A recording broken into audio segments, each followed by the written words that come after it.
আন্তর্জাতিক সময়ের সঙ্গে আছি আমি সাদিক হাসান ইমন। শঙ্কাই হলো সত্যি, ইরানের 3টি পারমাণবিক কেন্দ্র লক্ষ্য করে হামলা চালিয়েছে যুক্তরাষ্ট্র। হোয়াইট হাউসে জাতির উদ্দেশ্যে দেওয়া ভাষণে মার্কিন প্রেসিডেন্ট জানান, ইরানের ফোর্দো, নাতানজ এবং ইস্পাহান পারমাণবিক স্থাপনায় সফল হামলা চালিয়েছে যুক্তরাষ্ট্র। দ্রুত শান্তি প্রতিষ্ঠা না হলে ইরানে আরও হামলার হুঁশিয়ারি দিয়েছেন তিনি। এদিকে পরমাণু কেন্দ্রে হামলা চালানোয় ট্রাম্পকে ধন্যবাদ জানিয়েছেন ইসরায়েলের প্রধানমন্ত্রী বেনিয়ামিন নেতানিয়াহু। আর ইরান বলছে, হামলার আগেই পরমাণু কেন্দ্র থেকে তেজস্ক্রিয় পদার্থ সরিয়ে নেওয়া হয়েছিল। স্থানীয় সময় শনিবার ইসরায়েলের হয়ে ইরানে হামলা চালায় যুক্তরাষ্ট্র।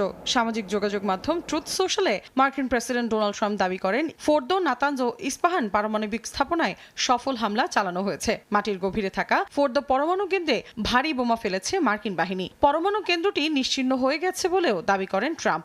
সব বিমান এখন ইরানের আকাশসীমার বাইরে বলেও দাবি করেন তিনি। এ ঘটনার পর হোয়াইট হাউসে জাতির উদ্দেশ্যে ভাষণ দেন মার্কিন প্রেসিডেন্ট। বলেন, ইরানে চালানো হামলা অসাধারণ এক সামরিক সাফল্য। ইরানকে এখনই শান্তি স্থাপন করতে হবে। যদি দেশটি সেটা না করে তাহলে ভবিষ্যতে আরো বড় হামলা হবে। 3টি পরমাণু কেন্দ্রে হামলার সত্যতা নিশ্চিত করেছে ইরানও। তবে যুক্তরাষ্ট্রের হামলার আগেই 3টি পরমাণু কেন্দ্রের পারমাণবিক উপকরণ সরিয়ে নেওয়া হয় বলে জানিয়ে বড় ধরনের ক্ষয়ক্ষতি হয়নি বলেও দাবি করেছে তেহরান। যুক্তরাষ্ট্রের হামলার পর প্রেসিডেন্ট ট্রাম্পকে ধন্যবাদ জানিয়েছেন ইসরায়েলি প্রধানমন্ত্রী বেনিয়ামিন নেতানিয়াহু।